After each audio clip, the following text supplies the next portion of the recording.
to segment 2 of the podcast, Native Drums. I am Dr. Harry Singleton. I'll be with you again tonight.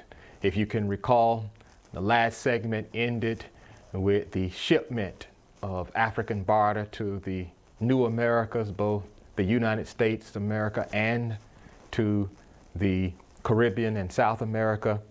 Tonight we take a closer look at the process by which they went from the hulls of ships to the plantations in which they find themselves.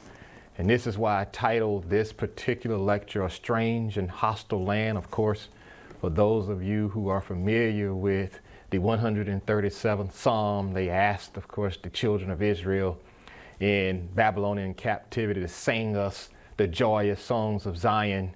And of course, they responded, how can we sing the Lord's songs in a strange and hostile land? And so because of that, I have titled this lecture, A Strange and Hostile Land.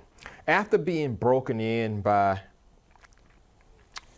slave breakers in the West Indies, slaves were then shipped to the South Americas, the Caribbeans, and of course to what we now know today as the United States of America.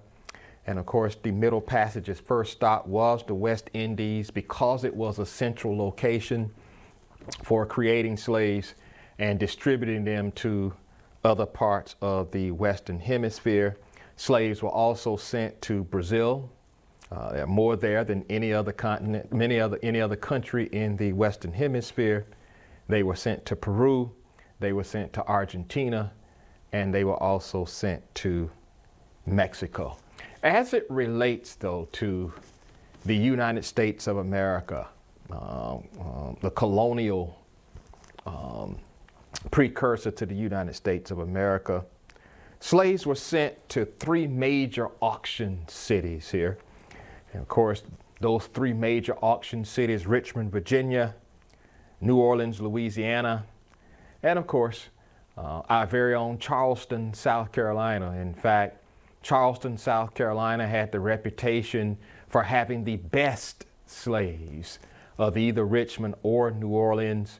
Of course, Charleston and New Orleans are right on the water. They're water cities. Richmond a little further inland, and that's the distinction between the two. But of course, it made more sense logically to have a trading port for auction be at a water city like Charleston and like New Orleans. And so we even see slave traders in Virginia, Tennessee, Kentucky, Mississippi come to Charleston, South Carolina, even though Richmond or New Orleans may have been closer, namely because the so-called best slaves in terms of what you were looking for, you would find in Charleston, South Carolina. And so slave ports still there, good visit to increase your historical awareness of Charleston and its role in the slave trade. The market in which they were auctioned still there as well. Great trip to take to increase your intellectual awareness of the slave trade. As it relates to the auction atmosphere, it was nothing short of a carnival-like atmosphere. Hot dogs, Coca-Colas, popcorn, cotton candy. It was like a fair, and the slaveholders' kids look forward to going to auctions. They look forward to going to Charleston, look forward to going to New Orleans, look forward to going to Richmond to enjoy themselves, while their fathers, of course, purchased slaves to bring back to their plantation. And of course, during the auction process, slaves are brought on auction stage one by one, and they were sold to the highest bidder, not unlike anything you've seen in a reenactment movie like Roots or 12 Years a Slave. From a strategic standpoint, it is important to know that families were broken up by design. Whenever they discovered that there were siblings on a particular voyage brought to auction, they made sure that those siblings did not go to the same plantation. They were broken up by design to destroy a sense of social cohesion among the slaves, and of course, to inspire other slaves in a joint effort to insurrection. And so one of the issues that we deal with today is still dealing with broken families in the black community, namely because of the hundreds of years in which the family was intentionally targeted by the slaveholding community in order to create disunity and to diminish social cohesion. Slaves that were not purchased were considered refuse slaves or refused slaves. And they were subject to something that was probably even more demeaning. They were subject to what is referred to as a scramble sale. And that is on the last day of the auction. The slaveholders would be given a booklet. And these were very, very elaborate booklets, kind of like what you would see when you go to a commencement, when you see parchment paper, resume-like paper. That is the paper that they used to list the slaves and to list what their attributes were relative to their contribution to plantation life. And so generally, if you were not selected as a slave, there was probably some deformity with the slave. There were probably some impending health problems. There are probably some mobility problems. There are probably some early health problems or physical problems as to why they were not selected. But on the last day of the auction, they would just open the doors of the slave auction site, and slaveholders would walk in and just select slaves, and they could get them for free on scramble sale day or last day, which was particularly demeaning on that day. Not just for the slaves who got selected, but also for the slaves who did not get selected.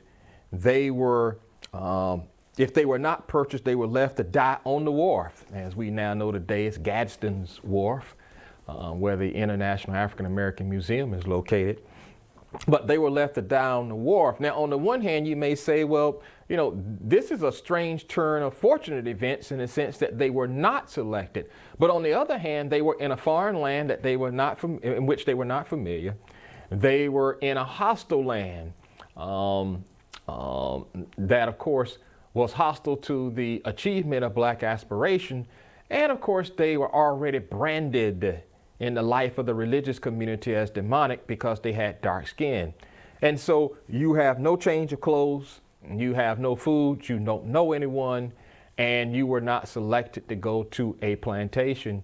And so many of them were left to die on the wharf, and that's exactly what happened to them. Only a few of them were able to scrounge out some type of meager life going forward and do odd jobs for people downtown. But that was a hostile proposition in and of itself, to see somebody black walking around downtown that did not belong to an owner and did not have any pass papers to come into town until we start seeing the infusion of free blacks who came to America much later and were never slaves. But at this point in the slave trade, this is a very, very dicey reality for those slaves, that many of whom subject to a scramble sale and left to die on the wharf.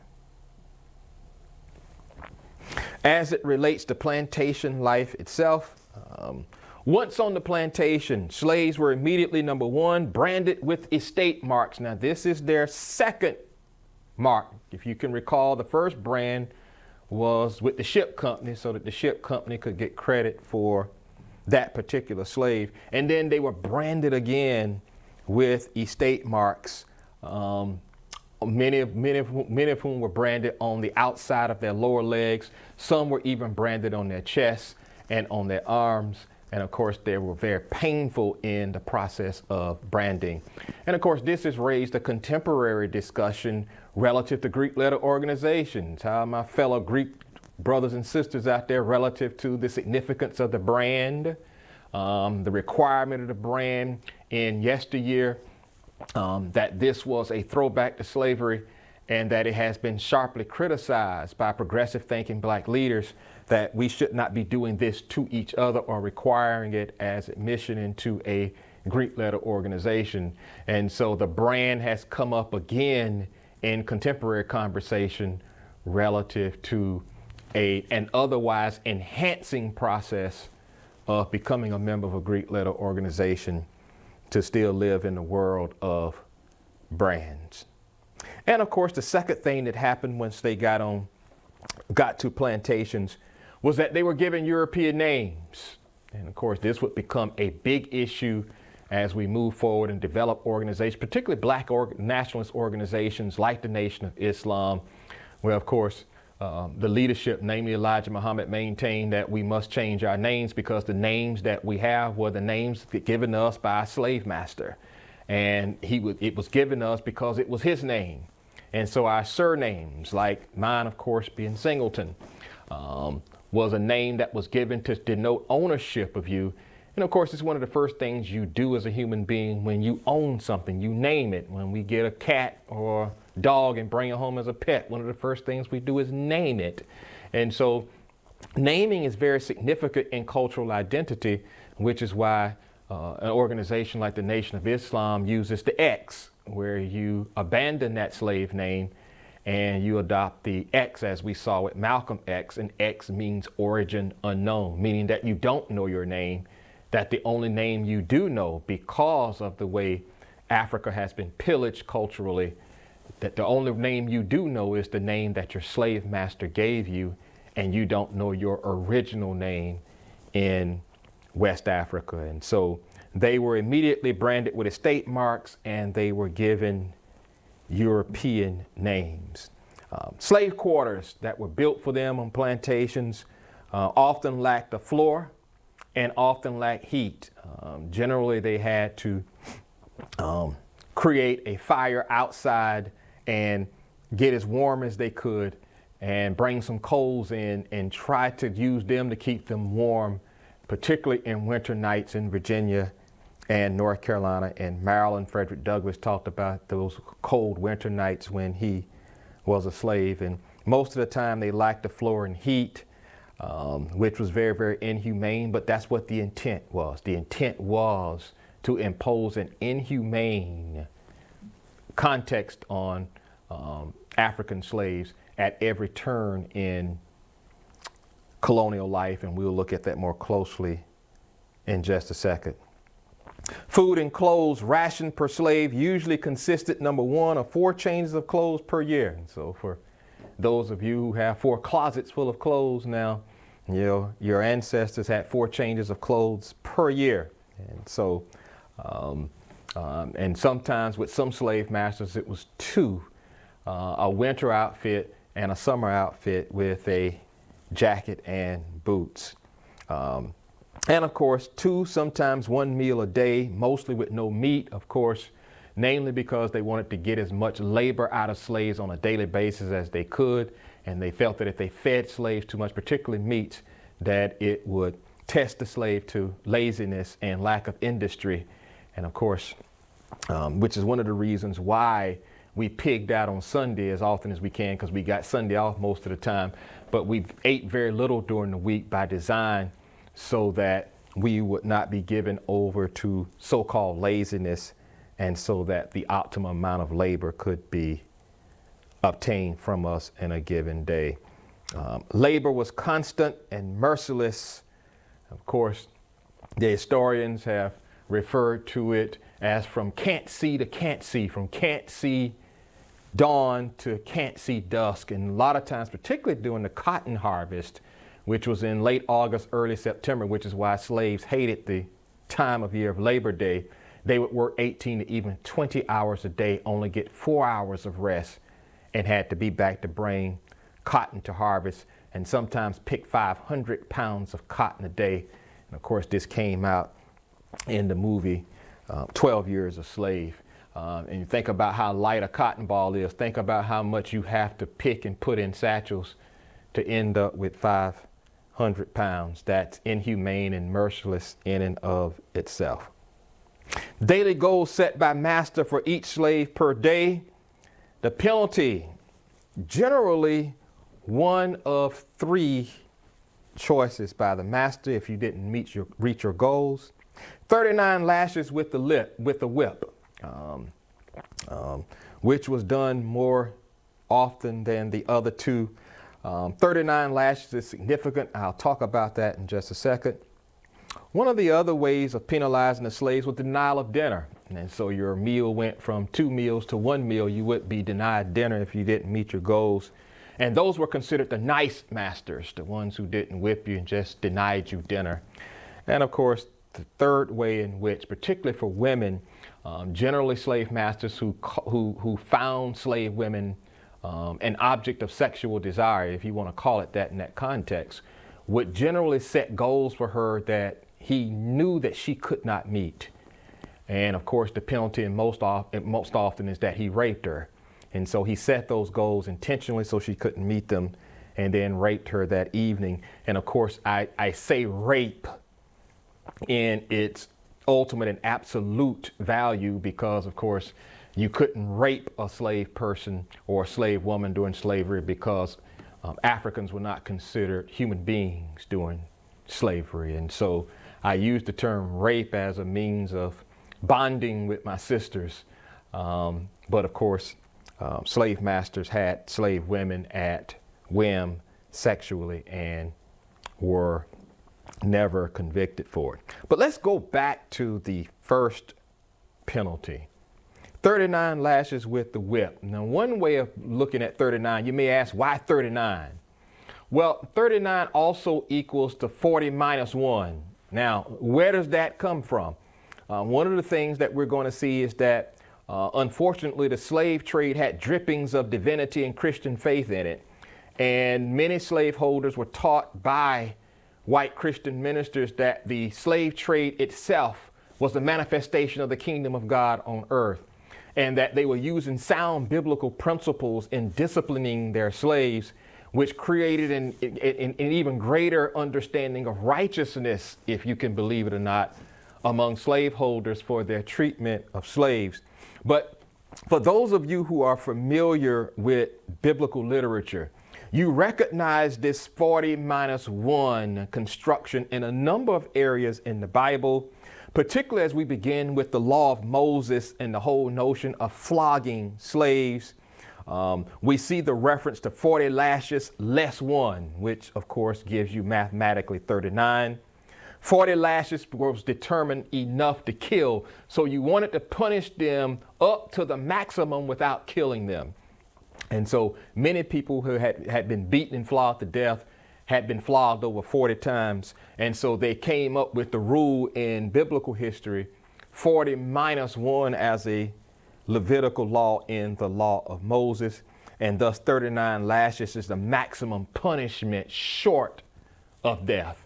And so you can see how twisted and diabolical the slave trade becomes as it includes biblical literature in its understanding of the kingdom of God manifest in slavery. Specific passages. When we look at Deuteronomy 25:3 of the Levitical law, we see 40 stripes he may give him, he shall not exceed. If exceeded, then the brother shall be looked upon as vile or wicked. And so you could give 39 to your servants and still be considered righteous in God's eyes. But once you hit 40 and exceeded 40, you were looked upon as vile. And so you see this 39 lashes become very prevalent in the life of slavery as a means of disciplining slaves. Criminals, transgressors of the law, were to receive no more than 40 lashes. Thus, Jews gave criminals 39 lashes for breaking the law. And so you see this no more than 40 lashes connotation and reference again. Isaiah 53:5, another context, the suffering servant narrative for those of you who are familiar with Isaiah and its content.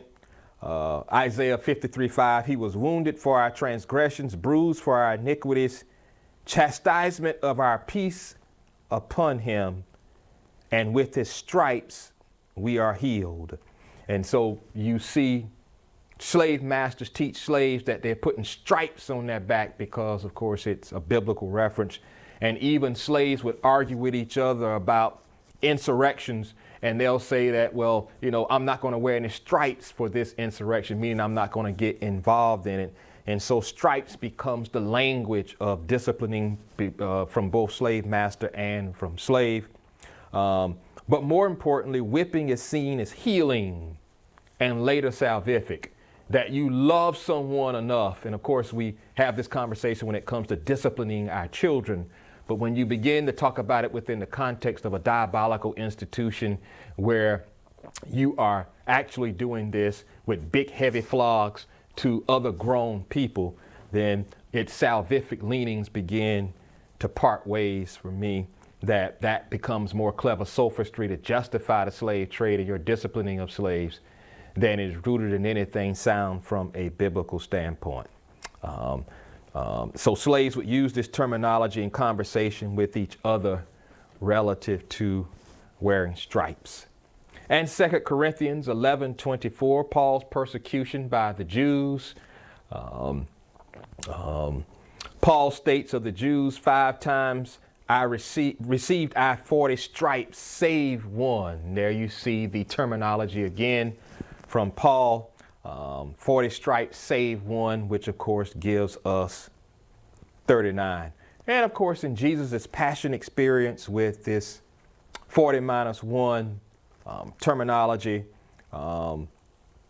there's no direct reference to 39 lashes with Jesus, but of course he was scourged and flogged by Pilate, but not killed, which means that there is sufficient evidence to conclude that at some point in time, Jesus was not only flogged, but he was flogged 39 times. I'm sure that Pilate was familiar with the terminology relative to 40 minus 1 that he inherited as the district attorney in first century Palestine, if I may give him such a lofty title.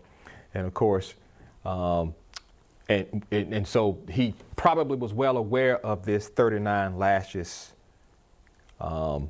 language, and Jesus likely received I strongly think that Jesus received 39 lashes as part of his passion before he was crucified. And so that 39 lashes with the whip is not just a made up number if the slave didn't reach the goal. It was actually rooted in the early life of the white Christian church, unfortunately. Women capturing the master's eye, as I just mentioned, women were often raped and given daily goals that were impossible to meet. And a lot of times when a slave woman captured the master's eye, she would be brought into the big house for work. So he could be close to her and he could be next to her so that he could look at her and do whatever he wanted to her, which always created problems for that particular woman because she was in an unwinnable situation. If she acquiesced to the slave master's demand, she draws the ire of the slave master's wife. If she doesn't capitulate to the slave master's demands, then likely he sells her off to another plantation or flogs her brutally.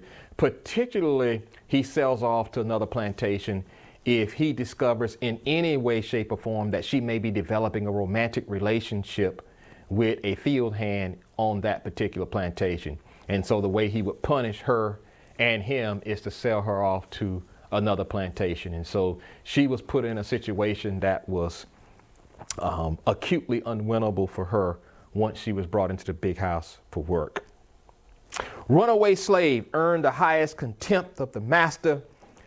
Many of them, if they were recaptured, were brought back and they were flogged mercilessly in public square to send a message to the other slaves that this was what will happen to you if you have the same idea and you act on it. Generally, posses would run out after they learn of the slave escaping, and they would, of course, put a scent on the clothes that slaves wore, and they would have cloth materials of it, samples of it, and they would give it to the dogs so that the dogs could sniff the scent and then, of course, lead them in the direction where the slaves was going. This was also a risky proposition, particularly since early in the slavocracy, you didn't know the land well. You didn't know the land, the fallout of the land well. This became more and more accessible, though, as we moved through the slave trade, particularly as we moved into the 19th century, and we actually began to form some alliances with whites who began to see that slavery was an abominable institution, and more importantly, that it was an immoral institution. The mortality rate was high, and so that necessitated the frequent voyages to Africa that we discussed in the last segment. Slaves usually end up getting in fights with slaveholders. Slaveholders have to kill them. Sometimes they run away and die when they have run away. Sometimes they're brought back and beaten so mercilessly that they end up dying. And so it necessitated frequent voyages to Africa. But the importation stopped supposedly in 1740 to 1750, when what I refer to as the import-domestic ratio becomes 1:1. Now, what do I mean by that? By the time we hit 1740, 1750, we're about 120 years into slavery. And by this time, slave men and women were having children at a rate on the plantation that was equal to the number of slaves that they were bringing in per year. And so that's what I call the import-domestic ratio. Once it reached 1:1, one slave born for every one slave brought in, those importations supposedly stopped. But even as late as even though it's outlawed in 1808, even as late as 1850, as I said in the previous segment, we see illegal importations happening to bring in even more slaves in the 1840s. And of course, part of this had to do with the fact too is that we were in the midst of the Underground Railroad with Harriet Tubman, and more slaves were running away. And so as slaveholders saw it, they were justified in engaging in these clandestine importations of slaves in the middle of the night so that they would not get caught. And more particularly, slavery as taught by white Christian ministers was to be an eternal institution, that even in 2025 today, we're still supposed to be slaves technically. I tell my students this all the time, that as the older person in the room, I'm supposed to be trying to show you as younger people how to survive the plantation. We're not supposed to be having discussions about slavery. We're supposed to still be slaves because it was styled by white Christian ministers as an eternal institution, and we were never meant to be free. But the fact that we are free, at least from the institution of slavery, is a testament to two realities. Number one, God's partiality for liberating oppressed people. And number two, our never letting go of the plow of freedom, even in our darkest days in plantation life. And it was not because of those two factors we could very much find ourselves in the same institution that would never have ended. Speaking of regulating behavior, as we move into the late 17th, 18th century, and we start seeing the emergence of politics, and it becomes more and more prominent in the life of the colonies as we head into the Revolutionary War and in the United States of America, we're going to see the establishment of slave codes or laws created by white politicians in colonial life to regulate slave behavior.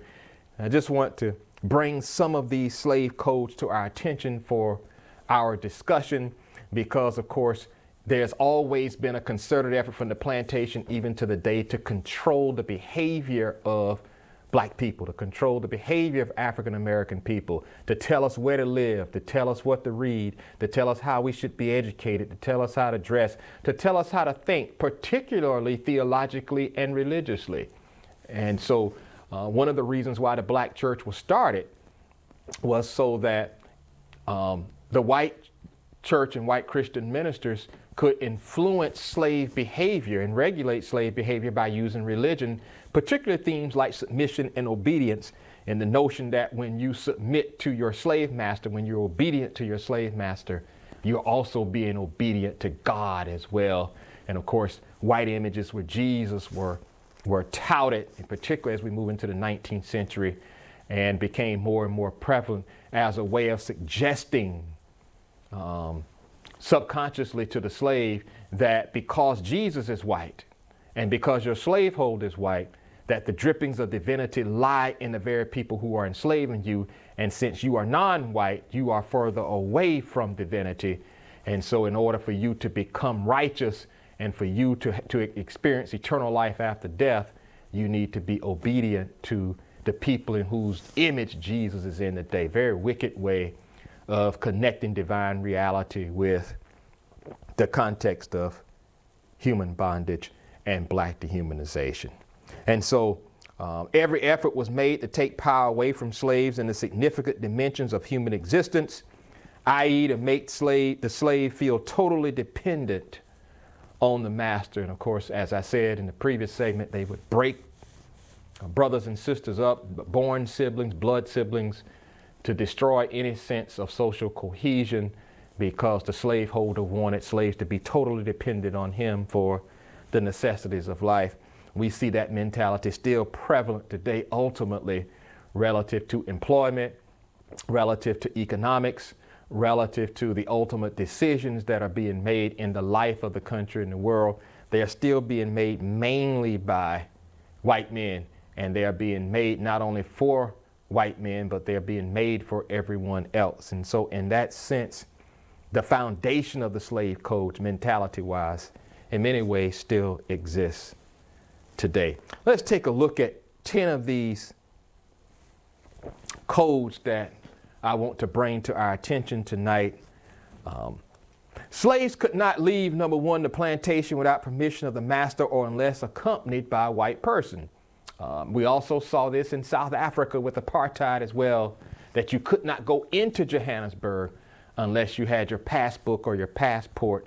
One of the things that Nelson Mandela did before he was arrested and sent to jail for 27 years to protest the booklet that you needed to get into Johannesburg, he burned it in open square. He set fire to it in open square, which only increased his visibility to be imprisoned for publicly flouting and taunting the South African law relative to black people. And so you could not leave the plantation without permission of a master or unless you were accompanied by a white person. You usually used to have a pass, particularly in Virginia and Maryland. Frederick Douglass talked about having to have a pass to go into town.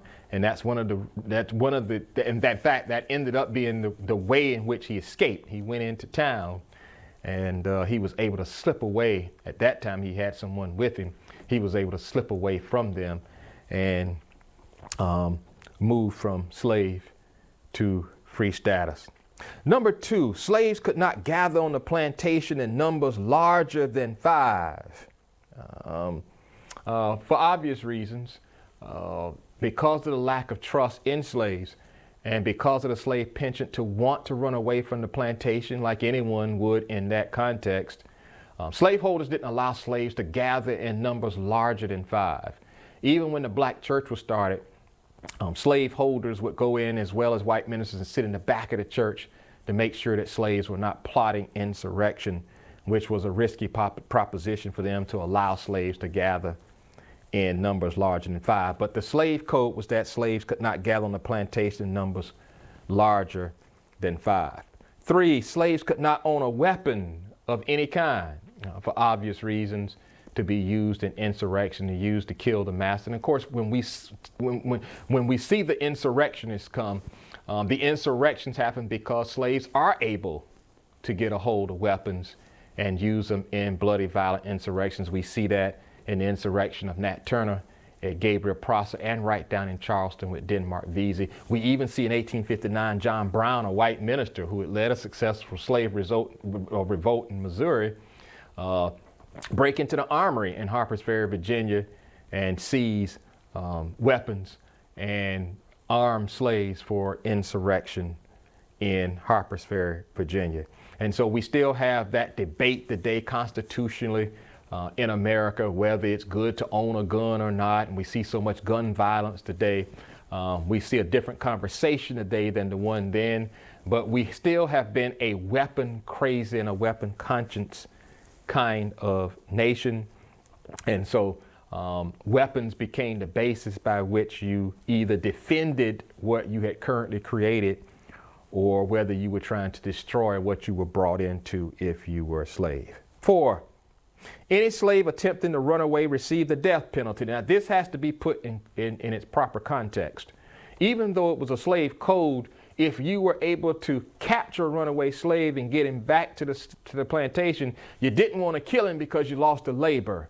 So this slave code was enacted more to scare slaves than anything else. Very seldom were slaves killed if they were captured after running away. But more particularly, I call this, not another slave code, but a corresponding slave code because it's in the same area. In our state of South Carolina, in 1712, a runaway slave evading capture for at least 20 days. The first offense, he was publicly whipped. If he evaded capture for 20 days, most of the time too, if you could get away for 20 days, you probably had a good chance of making it to freedom, particularly when the Underground Railroad comes along in the 19th century. But at this point, it doesn't exist yet. The second offense, if you evaded capture for at least 20 days, you were branded with an R on your right cheek. There's another brand that we talk about. And of course, the R means runaway. And this was done quite frequently because it involved a lot of pain for the brand to be put on your face. And at the same time, it could send a message without killing you, and they could continue to benefit from your labor. The third offense, your ear was cut off. Yes, you heard me right. Your ear was cut off. Now, why your ear? Namely because your ear can be cut off in such a way by a novice and you not bleed out, which would not necessarily be the case if they cut your tongue out. Sometimes they would cut your tongue out and you would bleed out. They didn't want you to bleed out because they didn't want you to die. And so they wanted you to stay alive. And so a lot of times they would cut off the ear, and it would be excruciatingly painful, as you might suspect. But at the same time, it would not cause you to bleed out and bleed to death. And of course, the fourth offense, this also had to be done without the slave man bleeding out, and he was castrated, which is why it's the fourth offense, because you had to be skilled at cutting him in such a way in his scrotum so that he wouldn't bleed out. Most of the time he would, and so that's why this is the fourth offense for a runaway slave evading capture for at least 20 days. And so you can see that the battle lines are clearly drawn, the gauntlet is thrown down, and of course they try to do everything they can to impose excruciating pain on the slave while at the same time trying to keep him alive so that they can continue to exploit their labor. 5, no slave could work for pay. And of course, we continue to have an economic crisis in America that's growing even wider between the haves and the have-nots, even in a Christian nation that is supposed to be concerned primarily with transforming the conditions of the poor. We seem to be headed in the opposite direction than that. And so slaves could not work for pay, obviously, so that you couldn't develop any type of wealth or material base in order for you to form an insurrection. But even further than that, to lay the foundation for you to build communities, which we saw post-slavery, that we saw in Wilmington, that we saw in Chicago, that we saw in Greenwood, in Oklahoma. And so we see these developments of African-American money moving around in the community through different merchants post-slavery. And the fear even then was that if you gave slaves money, that they may use it for their benefit, not to remain slaves. Although there were some slaveholders that ignored this particular slave code and paid some of their slaves, and their slaves brought their freedom. David Walker purchased his freedom. A number of other slaves purchased their freedom because they saved every penny that they were given by their slaveholder. And of course, once the slaveholder had set the price for what he paid for him and they paid the slave master that amount, some slaveholders would free slaves. This would certainly be the case as we move into the 19th century. Still here in the 18th century, most slaves, if not all, received no pay for their work. 6, no slave could marry. Of course, that will allow you to establish meaning and purposiveness in the life of your community relative to establishing families. Social cohesion was a big issue among slave masters. They did not want slaves to develop social cohesion. They did allow slaves to have a ceremony And of course, it's famously known as jumping the broom. And this is an adaptation from an African cultural expression wherein the wife of a newlywed couple would take a broom and sweep out the front porch of their house and the sidewalk in front of the house as a means of not allowing evil wizards to come in and destroy the life they were trying to build as a family. So you can see even in Africa, family life was very big for African people. And so we see that adaptation even today as we can now have ceremonies, and some couples have conscientiously put the broom jumping ceremony into their wedding, whether it's during the service at the church or whether it's during their reception at the town hall. We still see the broom jumping ritual in remembrance of our ancestors whose marriages were not recognized, but they could broom jump. 7, no slave could have a birth certificate, namely because it humanizes you. And so most slaves, and even post-slavery, we couldn't have a birth certificate. In fact, that's a relatively new phenomenon for African Americans. Even as late as the 1960s, African Americans didn't get birth certificates. Wives delivered black kids, and the midwife would write it down on a piece of paper, the date and the year and the time. And of course, they would fold that paper up and put it in that big Bible that we had in our coffee tables in our homes as African Americans, because you couldn't have an official birth certificate. So that's how we knew what our age was and our birthday was when the midwife delivered us. And so the very simple reason why this is the case is because white people could have a birth certificate. And so you're starting to see any type of coalescing as being anathema to the white community, that they wanted to be able to separate themselves from black people in terms of what makes one fundamentally human. And of course, denying marriage on the one hand, denying birth certificate are ways in which you draw that sharp distinction between your superiority as a white community and black people's inferiority. 8, as chattel, slave women could not refuse sex from a white man. As I said earlier, there was no such thing as rape, even though it was rape, as black women did not want to have sex with their slaveholders. We do see some slave women using that as a basis socially to try to derive favors from the slave master. We saw that, of course, prominently with Thomas Jefferson and Sally Hemings. But even Sally Hemings' mother had a relationship with the slaveholder and created a relationship with that slaveholder with the hope that it could derive some type of humanizing gesture from the slave master as a result of it. One of the things, ironically, that Thomas Jefferson promised Sally Hemings is that he would not sell the slaves to another plantation, even as he hit acute financial crisis, namely because the slaves had lived together with each other for so long, they didn't want to be broken up. And so even though Jefferson died a broke man, Monticello, Sally Hemings was able to get that promise from him. Yet at the same time, she said to him when he tried to rape her the first time they had sex, she said to him, "You don't have to do that. You own me." And so in that sense, a slave woman could not refuse sex from a white man. Slave men, 9, could not be circumcised. Again, it distinguishes you from white men who could be circumcised. And so my PSA to you is that for young men who are not circumcised, please get circumcised. Mothers, please make sure your sons get circumcised, particularly as they grow older, as they produce children, and as they become sexually active, they need to be circumcised. And so, but at the time, slave men could not be circumcised. Again, this is a new phenomenon like the birth certificate. Even into the 1930s, 40s, 50s, black men were not getting circumcised because many of them were born at home. And when they were born to the midwife, they didn't get circumcised. And so please make sure that we do this for men. But of course, white men could get circumcised, not black men.